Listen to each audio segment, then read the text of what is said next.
अस्सलाम वालेकुम नाजरीन, आज हमारे साथ मेहमान शख्सियत हैं principal post graduate college Bhimber professor Naeem Iqbal sahab. नाजरीन, इल्मी अदबी शख्सियत हैं, बेशुमार तलबा व तालबात इनसे तदरीसी इल्म हासिल करके आज मुख्तलिफ शोबा ज़िंदगी में अपना लोहा मनवा रहे हैं। आज़ाद कश्मीर के महकमा तालीम में एक बड़ा नाम है, खुश लबासी आला अदबी ज़ौक़ रखते हैं। नाजरीन, इनसे सिलसिला गुफ्तगू शुरू करते हैं और कोशिश करते हैं कि आज इनकी ज़िंदगी के बारे में जानने की। अस्सलाम वालेकुम सर, कैसे हैं सर आप? अल्हम्दुलिल्लाह, बहुत शुक्र है। मुख्तसरन आप हमारे नाजरीन को अपनी जो तालीमी आपका कैरियर है उसके बारे में बताएं कि कौन कौन से स्कूल, कॉलेज और यूनिवर्सिटी से आपने। बिस्मिल्लाहिर्रहमानिर्रहीम। हारून, आपका बहुत शुक्रिया। मैंने matric pilot high school Bhimber से किया, 1978 में हमने किया। मैंने एफएससी गवर्नमेंट, उस वक्त गवर्नमेंट डिग्री कॉलेज भिम्बर था, वहाँ से की। और बीए में आज़ाद कश्मीर यूनिवर्सिटी पहली दफ़ा यहाँ उसका क़याम हुआ था, तो मैंने बीए में दूसरी पोजीशन ली। तो मैं इस कॉलेज का पहला स्टूडेंट था जिसने यूनिवर्सिटी में पोजीशन ली थी। उसके बाद मैं ओपन मेरिट पे पंजाब यूनिवर्सिटी में चला गया। तो पंजाब यूनिवर्सिटी से मैंने MA English language and literature किया। तो उसके बाद फिर पढ़ाई का सिलसिला ख़त्म नहीं किया मैंने कुछ अरसे के बाद इंग्लिश में एक ओपन यूनिवर्सिटी डिप्लोमा करवाती थी, diploma in TEFL teaching English as foreign language. 2 साल पे मुहित था, इसमें भी तकरीबन 8 पेपर्स मुख्तलिफ होते हैं। ये मैंने किया। फिर कुछ अरसे के बाद मेरे एक उस्ताद मोहतरम ने हमें जोश दिलाया, मैंने बीएड भी कर लिया। फिर दरमियान में मैं एक आध टूर पे इंग्लैंड गया, तो वहाँ से भी मैंने एक 6 माह का इंग्लिश का कोर्स, उसे हम टी-सोल कहते हैं, वो भी मैंने वहाँ से किया। वहीं से मैंने कर लिया। ठीक है, आप ज़माना तालिबे इल्मी में एक अच्छे स्पोर्ट्समैन भी रहे। मैं स्कूल के दौर में स्कूल की टीम में तो मैंने नहीं खेला, लेकिन शाम के वक्त उस ज़माने में बहुत क्लब होते थे भिम्बर में, हॉकी बहुत ज़्यादा खेली जाती थी। तो हमारा जो क्लब था वो भिम्बर का एक नाज क्लब, बड़ा नुमायाँ क्लब था, और मैं उसका एक अच्छा प्लेयर था। कॉलेज के दौर में जाके फिर हमने बैडमिंटन खेलना शुरू कर दी, और बैडमिंटन तो अभी तक हम खेलते रहे, सर्विस में आके भी खेलते रहे। और कॉलेज के दौर में अलबत्ता हमने एथलेटिक्स में दौड़ों में हिस्सा लिया मैंने, और एक 100 मीटर रेस भी मैंने जीती हुई है। तो ऐसे गेम्स में भी मैं हिस्सा लेता रहा। ठीक है, हमारे नाजरीन को आप अपनी अज़दवाजी ज़िंदगी के बारे में बताएं। बंदा खूबसूरत हो और खूबसीरत भी हो तो अच्छा लग जाना तो बनता है। बड़ा मुश्किल सवाल है, और इस एतबार से कि जब आप उस्ताद भी हूँ और हज़ारों लोग आपके देखने वाले हैं, अल्लाह का शुक्र है कि तालिब इल्मी के ज़माने में जो इब्तदाई दौर था, मैं उसमें एक शाई स्टूडेंट था। मैं अपनी कज़नों से भी दूर रहता था, उनसे बातचीत नहीं करता था। कॉलेज के ज़माने में आके थोड़ा सा रोमांटिक हो गया, खुश लिबास था ही में। उसमें फिर शेर व शायरी का शौक़ भी था। शेर हम कभी कभी लिखते भी थे और शेर बोलते भी थे। लेकिन एक कमाल ये हुआ कि दिमाग में एक बात आ गई कि मैंने किसी के पीछे नहीं जाना। तो इस एक बात के पीछे शायद मेरे एक उस्ताद हैं, अगर आप मुझे इजाज़त दें तो मैं उनको, हमारे दौर के एक उस्ताद, अपने ज़माने में शायद कोई उनकी कोई इतनी अच्छी शोहरत नहीं थी मुख्तलिफ़ हवालों से, लेकिन प्रोफेसर अब्दुल रशीद चौहान उनका नाम था। मेरे मोहल्ले में रहते थे वो।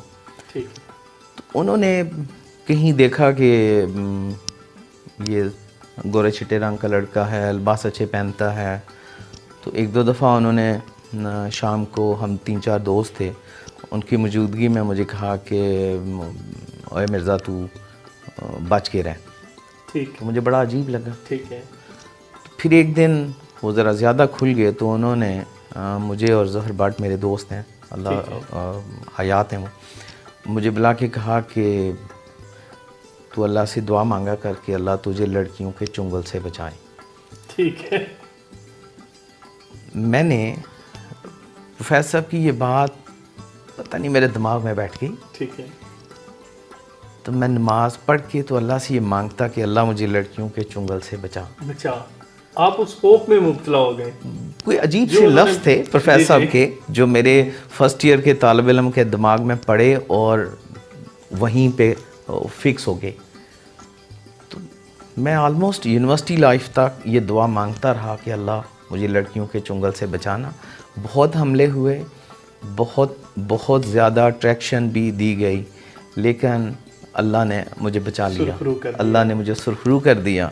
और जब मेरी सर्विस शुरू हो गई तो वालिद मोहतरम और बड़े भाई मिर्ज़ा शाहिद इकबाल जो वाइस चेयरमैन थे, उन दोनों की ख्वाहिश पे उन्होंने फैमिली के अंदर मेरा एक एंगेजमेंट कर दी।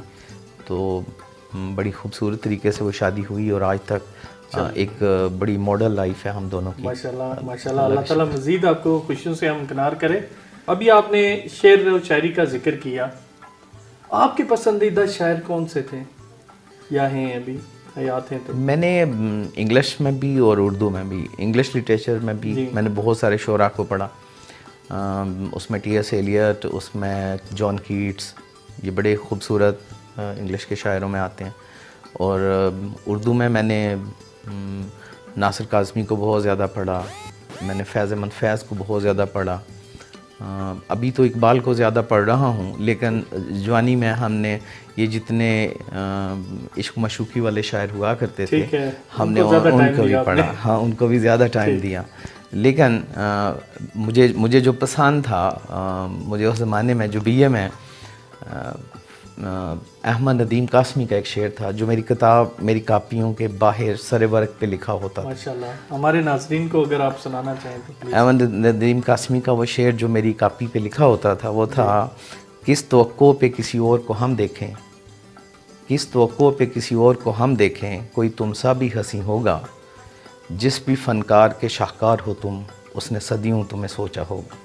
माशाल्लाह माशाल्लाह। तो ये शेर अक्सर मेरी कापी पे, मेरी किताब पे लिखा होता था। माशाल्लाह। सर जी, आप बड़े नफीस इंसान हैं, तो बेशुमार लोग आपको चाहने वाले मिले, आप मतलब बेशुमार स्टूडेंट्स के प्यारे उस्ताद भी रहे। तो इस चाहने में कभी आपको ऐसा लगा कि आपको पॉलिटिक्स में आना चाहिए या इस तरफ आपका कोई रुझान बना हो? नहीं, कभी ऐसे नहीं हुआ। इसके पीछे एक बड़ी लंबी कहानी है। मैंने जब BA किया तो यूनिवर्सिटी की पोजीशन आई, तो मेरे लिए एक बड़ी अजीब बात आपसे शेयर करना चाह रहा हूँ। भिंबर में एक बड़े मोहतरम मेरे कॉलेज के प्रिंसिपल डॉक्टर गुलाम हुसैन अज़हर थे। तो उस वक़्त चौधरी मोहम्मद शरीफ वकील एडवोकेट, ठीक, वो फोत हो गए, पिथुरानी से थे, भिंबर के बड़े मुअज़्ज़ज़ लोगों में आते थे। तो एक शाम दरवाज़ा नाक हुआ तो डॉक्टर गुलाम हुसैन अज़हर अपने साथ उनको लेके आए, शरीफ साहब को। तो उन्होंने, मैं आया, मिला उनसे, मैं उन्हें जानता था लेकिन वो तो नहीं जानते थे मुझे। उन्होंने डॉक्टर साहब को कहा कि डॉक्टर साहब, 1943 में भिंबर में एक राम लाल लड़का था जो भिंबर का हिंदू लड़का था, जो उस वक़्त पंजाब यूनिवर्सिटी में 3rd आया था 1943 में। ठीक है। तो मेरी यादाश्त के मुताबिक अब ये 1982 के बैच में, 83 में ये लड़का 2nd आया है। तो मुझे शौक़ था इसे देखने का कि ये किसने टॉप किया। ठीक है। तो एक तो वो लफ्ज़ जो शरीफ साहब के मेरे लिए बड़े मोरल बूस्टिंग थे कि अल्लाह ने मुझे इज़्ज़त दी और मुझे ये देखने घर आए हैं। तो मेरी ख्वाहिश ये थी कि मैं पंजाब यूनिवर्सिटी जाऊँगा, MA इंग्लिश करूँगा, CSS करूँगा और फिर एक ऑफिसर बन के लाइफ गुजारूँगा। लेकिन पंजाब यूनिवर्सिटी में मेरी एक उस्ताद मोहतरम मैम मेरी वो ट्यूटोरियल की इंचार्ज थी। जब हम फ़ारिग होने लगे 2 साल MA मुकम्मल करने के बाद, तो मैम ने हम सब लोगों से पूछा कि आप लोग क्या क्या करना चाहते हैं। मैम ने ट्रीट दी थी हमें, पेप्सी की एक बोतल और एक समोसा। ठीक। अभी हमने 2-2 सिप लिए थे और शायद समोसे को हाथ में नहीं लगाया था। ठीक है। तो सब ने हाथ खड़ा किया, मैम हम CSS करेंगे। तो मैम गुस्से में आ गई। ठीक है। क्यों? मैम शाइस्ता सोनो नाम था उनका, हैं, ज़िंदा हैं, अल्लाह उन्हें सलामत रखे। मैम खड़ी हो गई और उन्होंने कहा कि मैंने आपको पढ़ाया था कि आप इंसान बनेंगे और लोगों को इंसान बनाएंगे। मेरी ये बोतल और ये समोसा रख दें और उठ के चले जाएं। हम बिल्कुल स्टन हो गए। ठीक। तो मैम ने कहा कि हम 13 लोग थे उनके ट्यूटोरियल में। ठीक है। तो मैम ने कहा कि मैम शाइस्ता, उन्होंने कहा कि अगर तो आप में से कोई बंदा टीचर बनेगा, प्रोफेसर बनेगा, ठीक है, तो मुझे जब तक मैं ज़िंदा हूँ मुझे मिल सकता है, क्या वगरना मुझे शक्ल नहीं दिखानी। तो बड़े सख्त फिक्रा था। जी जी। मुझे शक्ल नहीं दिखानी। तो मैंने तकरीबन फ़ैसला वहीं बैठे बैठे कर लिया कि मैं CSS पे जाऊंगा ही नहीं, मैं टीचर प्रोफेसर बनूंगा। मेरे वालिद उन दिनों मीरपुर GPO में हेड पोस्ट मास्टर थे। मैं वीकेंड पे सीधा मीरपुर आया। रात को मैंने अबू से कहा कि मैं CSS नहीं करना चाहता, उसके पीछे वजह मेरी मैम है। ठीक है। तो आप क्या चाहेंगे? कहने लगे बेटा मेरा भी दिल करता है कि तुम एक अच्छे प्रोफेसर बनो। क्या बात है। तो उन्होंने ये 2 बातें मुझे चेंज कर गई कि वालिद साहब की ये ख्वाहिश कि मुझे एक अच्छा प्रोफेसर बनना है और मैम की ये ख्वाहिश कि शक्ल नहीं दिखानी अगर कभी CSS करोगे, तो वो जुड़ गई।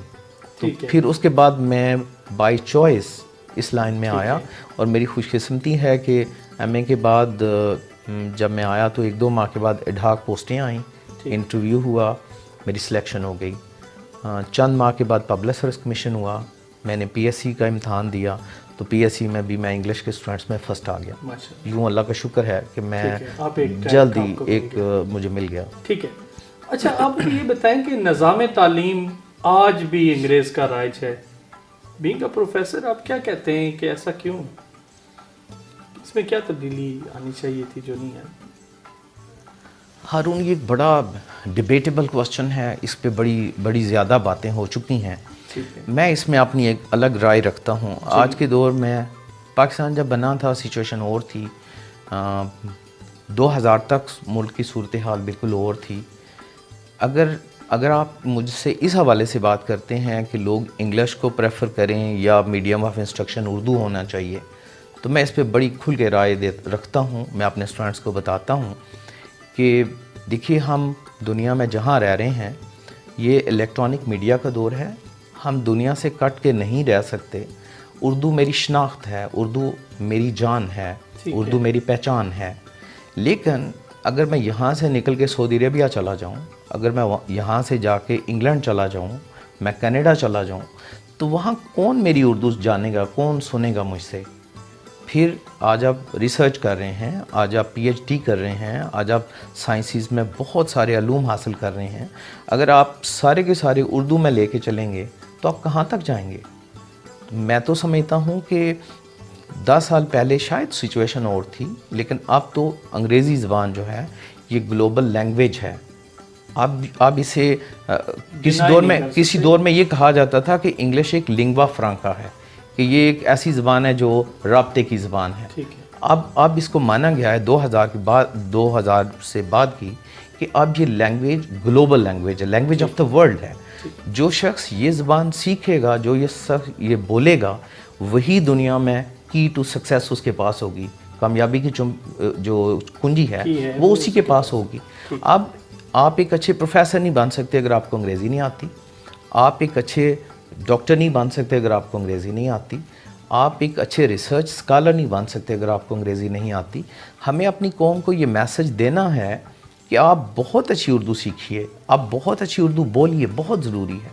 लेकिन अगर आप दुनिया में लोगों से मुकाबला करना चाहते हैं तो आपका मुकाबला थ्रू इंग्लिश ही होना है। तो आप अपनी इंग्लिश इम्प्रूव करिए, इस खौफ को निकाल दीजिए कि ये गोरे की ज़बान है। वो वक्त चला गया। दुरुस्त है कि अंग्रेज़ ने जिस वक्त हमारे पास 1837 में लॉर्ड मैकाले ने ये सारा सिस्टम लाया था, तो उस वक्त उनके पीछे बदनीति शामिल थी। लेकिन अब हालात बदल गए हैं। अब अंग्रेज़ी ज़बान अंग्रेज़ों की नहीं है। अब ज़रूरत है, अब हमें बच्चों को अंग्रेज़ी पढ़ानी है, बच्चों को सीखना चाहिए और खुले दिल से सीखना चाहिए। अभी देखिए ना, आप जितने बच्चों को देखते हैं जो कैम्ब्रिज से आपके पाकिस्तान के बेटे ने टॉप किया, पिछले साल ऑक्सफोर्ड के एग्ज़ाम में एक बेटी ने टॉप किया। अब कैम्ब्रिज में आप उर्दू का इम्तहान दे के तो टॉप नहीं कर सकते। इसका मतलब पूरी दुनिया के एग्ज़ाम आप इकट्ठे हो रहे हैं और आप दुनिया में नुमायाँ हो रहे हैं। तो अगर आपको एक अच्छा एडवोकेट बनना है, इंग्लिश ज़रूरी है, अच्छा जज बनना है, इंग्लिश ज़रूरी है। सो मैं तो बिल्कुल क्लियर हूँ कि इंग्लिश के बग़ैर आप ना तो कोई बहुत ज़्यादा नाम दुनिया का में कमा सकते हैं, पाकिस्तान की बात हो रहा है, यहाँ जो मर्ज़ी कर लें, लेकिन ये एक तासब जो है ना कि सिर्फ अब यहाँ तो एक बहस चल रही है CSS को भी उर्दू में कर दें। ठीक है, तो बड़े जुल्म की बात है। ठीक है। अच्छा, हमारी बात काफ़ी दूर निकल गई। आप मुझे ये बताएं कि बीइंग आप प्रोफेसर इजी थे या कि आप एज अ प्रिंसिपल इजी हैं, एज अ एडमिनिस्ट्रेटर, किस काम में मज़ा आया आपको? मैंने दोनों कामों में बहुत एंजॉय किया। ठीक। मैं बेसिकली मैम शाइस्ता और अपने फादर की ख्वाहिश पे जब आया था तो मैंने हाँ, मैंने जब ज्वाइन किया तो मेरे 2-3 असातिज़ा जो थे उन्होंने मुझे आशीर्वाद दी। प्रोफेसर रशीद अहमद कासमी मेरे उस्तादों में थे, प्रोफेसर मिर्ज़ा फजल हुसैन मेरे असातिज़ा में थे। तो इन्होंने मुझे यही कहा था कि कभी तैयारी के बगैर क्लास में ना जाना, कभी क्लास में एब्सेंट नहीं होना, कभी बच्चे को गलत नहीं बताना। ये वो 2-3 टिप्स थी जिस दिन मैं जाने लगा तो मैं इनसे मिला, जिन्होंने मुझे कमाल कर दिया कि मैं सुबह 8:30 बजे कॉलेज चला जाता था और 2 बजे कॉलेज से आता था। जब मैं टीचर था तब भी ऐसे करता था। तो अब प्रिंसिपल होके ज़्यादातर तो यही होता है कि लोग कॉलेज में नहीं बैठते, कम बैठते हैं। तो मैं 8:30 के बजाय 8 चला जाता था और 2 के बजाय 3 बजे तक बैठा रहता था। ठीक है। सो मुझे कोई परेशानी नहीं, बर्डन बढ़ गया ना, बर्डन बढ़ गया और मैंने उस ज़िम्मेदारी को एज ए चैलेंज कबूल किया। प्रिंसिपल होने को मुझे ज़्यादा अच्छा इसलिए लगा कि यहाँ जो चीज़ें मैं चाहता था कि मैं करूँ, जो मैं एज अ प्रोफेसर नहीं कर सकता था, वो मैंने करवा दी। मसलन मेरा अपना ख्याल है कि मैंने 2018 में मैं प्रिंसिपल बना और अब 2022 में मैं एंड करूँगा। तो जितने काम मैंने चाहे वो मैंने कॉलेज में करवा दिए, ठीक, जो शायद एक प्रोफेसर नहीं करवा सकता था। ठीक। तो इस एतबार से मैं जो अपना एंड ऑफ सर्विस है, मैं इसको ज़्यादा खूबसूरत समझ रहा हूँ कि प्रोफेसर में तो ये था कि मैं क्लास करता था, बच्चों से अप्रिसिएशन मिलती थी, पेरेंट्स से मिलती थी, बड़ा मज़ा आता था, कहीं कहीं कोई तारीफ़ होती थी, यकीनन अच्छी लगती थी। लेकिन अब जब मैं एज अ प्रिंसिपल काम कर रहा हूँ, बहुत सौ को अच्छा नहीं भी लग रहा, ठीक है, बहुत सौ को अच्छा भी लग रहा है। लेकिन मैंने कॉलेज में इतने काम किए हैं, मैंने जो टारगेट सेट किए थे जब मैं सारे तकरीबन वो अल्हम्दुलिल्लाह मैंने अचीव कर लिया। आप मुतमईन हैं? मैं मुतमईन हूँ। बिम्बर कॉलेज में डिसिप्लिन का सबसे बड़ा इशू होता था। ठीक। तलबा जो थे ना, पुल से लेके ना तो वो मोड़ा मकाल तक सड़क पे होते थे, ग्राउंड में होते थे। अब अल्लाह का शुक्र है 9 बजे के बाद ग्राउंड में कोई बच्चा दिखाई नहीं देता। तो ये एक बड़ी मेरी कंसिस्टेंट पॉलिसी थी कि मैंने इस पे वर्क करना है। मैं अभी तक कर रहा हूँ, मैं अभी तक रोज़ाना सुबह गेट पे खड़ा होता हूँ। मुझे एंजॉयमेंट मिल रही होती है कि मैं काम को मैंने एक दिन भी नहीं छोड़ा, तो अल्लाह का शुक्र है। इसी तरह कॉलेज के लिए बस का इशू था, तो मैंने मिनिस्टर साहब को कहा कि मेरी कॉलेज की बस पुरानी है। साबका दौर के मिनिस्टर थे कर्नल साहब से, तो उन्होंने कहा कि गर्ल्स शोबे को बसें मिलेंगी, आपको नहीं मिल सकती। तो मुझे इत्फाक से मुजफ्फराबाद हमारा एक बहुत नामी ग्रामी अदारा है किम, कश्मीर इंस्टीट्यूट ऑफ मैनेजमेंट, मुझे 3 हफ्तों के लिए वहाँ जाना पड़ा और मिनिस्टर रोज़ आते थे। तो मैं रोज़ाना उन्हें मिलता था और उन्हें कहता था सर कॉलेज की बस का मसला है। मैं सेक्रेटरी को रोज़ाना कहता था, वहाँ आते थे, सर मेरी कॉलेज की बस का मसला है। बिरूने मुल्क भी आपको जाने का इत्फाक हुआ, हमारे नाजरीन को कोई एक वाक़या सुना दें। मैंने बहुत सारी चीज़ें बैरून मुल्क से सीखी हैं। ठीक। एक तो यह है कि वहाँ आपको सेल्फ हेल्प सिखाई जाती है कि आपने ख़ुद काम करना है। आप लाइन में लगे हैं, आप लाइन क्रॉस नहीं कर सकते। आपने मैं 2 छोटी छोटी अलग अलग बातें करूँगा। मैं 2000 में पहली दफ़ा इंग्लैंड गया तो मैं लीड्स सिटी में दिन को घूम रहा था। काफ़ी देर गुजर गई तो मुझे भूख लग रही थी, तो मैंने एक टेक वे से फ़िश एंड चिप्स लिए। तो मुझसे पहले आगे लाइन में क्यू में एक एजड कपल था अंग्रेज़, उन्होंने खाए। अब वो बाहर निकल गए हैं, मैं भी टेक वे से बाहर निकल गया हूँ। तो एक जगह बाहर पार्क वो लगे हुए थे, बेंचेस लगे थे, वो बैठ के मैं ऐसे ही उन्होंने जो खाना था खा लिया। तो उन बाबा जी ने वो सारा रैपर इकट्ठा किया, अपनी कोट की जेब में डाला, ठीक है, और वो चलना शुरू हो गए। तो मैं भी पीछे चलना शुरू हो गया। तो तकरीबन 1 किलोमीटर के लगभग जगह थी जहाँ जाके हम खड़े हुए हैं। तो बस स्टॉप आ गया। तो बस स्टॉप से पहले एक बड़ा सारा कैन लीटर लगा हुआ था डिब्बा। ठीक है, बाबा जी ने जेब से वो निकाला, उस डिब्बे में वो थ्रो किया, और उधर से गाड़ी आई, रुकी, गाड़ी में बैठ के चले गए। अब मैंने सोचा कि ये कौम है, ये बुज़ुर्ग हैं, अगर ये वहीं खा के उस अपने बेंच के नीचे रख देते गान तो कर सकते थे वो। अगर पाकिस्तानी हम होते तो ऐसे कर लेते। लेकिन मैंने सीखा कि ये लोग अपने मुल्क को यूं साफ़ रख रहे हैं, तो मुझे बड़ी इंस्पिरेशन मिली। मैंने उससे लेके आज तक कभी ऐसे नहीं हुआ कि कोई टॉफ़ी खाई हो और मैंने रैपर फेंक। हैबिट बना ली कि आप मैंने हैबिट बना ली कि मैंने कभी कोई चीज़ सड़क पे फेंकनी नहीं है। मैंने सीखा। काम के हवाले से मैंने ये देखा कि वहाँ पे लोग जब काम करते हैं तो 8 घंटे, आप हैरान होंगे, ये हमारे तमाम पाकिस्तान सारी दुनिया के लोग जो इंग्लैंड हैं, इन्हें 11 से 11:15 15 मिनट ब्रेक मिलती है, और दिन को 1 से लेकर 1:30 बजे तक आधा घंटा ब्रेक मिलती है। ये चाय और सिगरेट की है, वो खाने की ब्रेक है। कुछ लोग नमाज़ पढ़ते हैं। बाकी 8 से 4 या 6 बजे से लेकर जितने 8 घंटे हैं वो उन्हें काम करना पड़ेगा। पाकिस्तान में आप 8 घंटे का काम करवाते हैं, लेकिन लोग 6 घंटे काम करते हैं। इसका मतलब ये है कि हम यूरोप ज़रूर जाते हैं, हम सीखते नहीं हैं। तीसरी छोटी सारी बात जो मैं शेयर करना चाहूँगा, मेरा भांजा एक स्कूल में पढ़ता था, सेंट कैथीड्रल स्कूल। मैं उस सेंट कैथीड्रल स्कूल जा रहा था, तो देखा कि बाबा जी जो हैं वो खड़े हैं। तो मुझे सिस्टम बताया कि वो प्रिंसिपल हैं। तो मेरी शक्ल देख के ना, क्योंकि सिस्टर के साथ था मैं, तो उसे कहते हैं कि the person looks like your brother, तो yes he is my brother. तो शेक हैंड किया, तो मैंने कहा प्रोफेसर नईम इकबाल। तो बड़े खुश हुए, मिस्टर मैकमानस।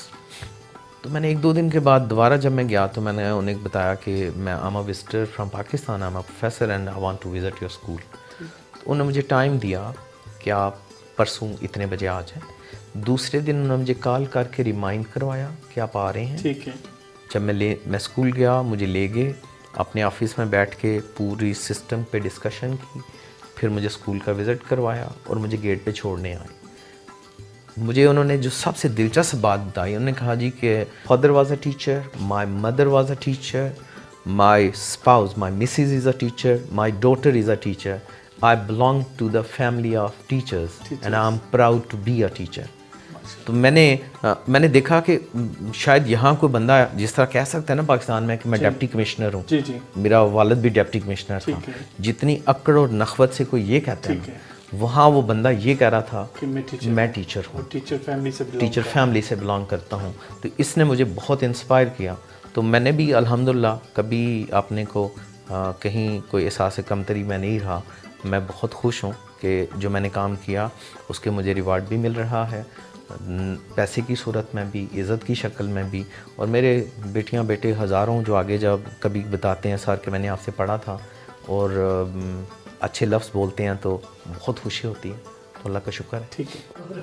प्रोफेसर मंजूर हुसैन मिर्ज़ा साहब जो सेक्रेटरी एजुकेशन पंजाब की शख्सियत जो है, वो आपकी ज़िंदगी में उसका रोल है या क्या अमल? हारून, आपने एक बहुत बड़ी शख्सियत का जिक्र किया। मेरे वो रिश्ते में मामू बनते हैं, ठीक, लेकिन उनका दस्ते शफ़क़त जो है वो मेरे सर पे रहा बिल्कुल उस दिन से जिस दिन मैं पंजाब यूनिवर्सिटी में दाखिला लेने गया। उस वक्त वो बीएड कॉलेज है दाता दरबार के साथ, ठीक, वहाँ के प्रिंसिपल थे। फिर वो डायरेक्टर कॉलेज मुल्तान चले गए, फिर उसके बाद वो एडिशनल सेक्रेटरी हो गए। लेकिन इस सारे अरसे में उन्होंने मेरे ऊपर अपना हाथ रखा। मुझे उनका कहना था कि आपको हर एक हफ़्ते, हर दूसरे हफ़्ते मुझे अपने भिम्बर के हालात, सियासी हालात, मजहबी हालात, मेरी अपॉइंटमेंट होगी, त्राड़खल चला गया तो मुझे उन्होंने कहा कि लफ्ज़ों में त्राड़खल की सैर कराओ। मुझे उन्होंने कहा कि मुजफ्फराबाद कैसा है आजकल, ठीक, मुझे दो मेल की सैर कराओ, ठीक है, लफ्ज़ों में 2 पेज इंग्लिश में लिख के भेजो। ठीक, तो वो अपनी डेथ तक मेरी सरपरस्ती करते रहे। ठीक, मैंने बहुत कुछ उनसे सीखा उनकी उन इतनी बड़ी शख्सियत है, लेकिन एक किताब के ऊपर मुझे उन्होंने कहा कि अपना रिव्यू लिख के भेजो। ठीक। मैं उनके बच्चों में था, उनके बहुत अजीज़ों में, बहुत नीचे था उनसे, लेकिन मेरा रिव्यू उन्होंने लिख के उसे किताब में शामिल किया। मुझे थैंक्स किया उन्होंने। मेरी समझ लें कि बतौर उस्ताद और शोबा अंग्रेज़ी जो है, मेरी जितनी मेहनत है उसमें जहाँ बहुत सारे लोगों का हाथ है, उसमें एक लायंस शेयर, एक बड़ा हिस्सा जो है वो प्रोफेसर मंजूर मिर्ज़ा का है। मैं उनके लिए हमेशा दुआगो रहूँगा कि अल्लाह उनके दर्जात बुलंद करे, अल्लाह उनकी मग़फ़िरत करे। ठीक। अच्छा सर जी, मुझे ये बताएं कि ज़िंदगी में कोई ऐसी एक ख्वाहिश जो अभी बाकी रह गई हो? एक अनहोनी ख्वाहिश है कि ज़िंदगी की जिस स्टेज पे मैं हूँ, काश मेरी अम्मी मेरे साथ होती, मेरे 2 भाई चले गए, मेरे साथ होते। ये ऐसी ख्वाहिश है जो मुझे पता है पूरी नहीं हो सकती। इसके अलावा ज़िंदगी की सारी ख्वाहिशें पूरी हो गई। मैं अल्लाह का जितना शुक्र अदा करूँ कम है। आपने मुझे वक्त दिया, आपका बहुत शुक्रिया। थैंक यू वेरी मच, बहुत शुक्रिया। जी नाज़रीन, आज आपने प्रोफेसर साहब की बातें सुनी। अगले प्रोग्राम में किसी नई शख्सियत के साथ हाज़िर खिदमत होंगे। अपने मेज़बान हारून रशीद को इजाज़त दीजिए। अल्लाह हाफ़िज़।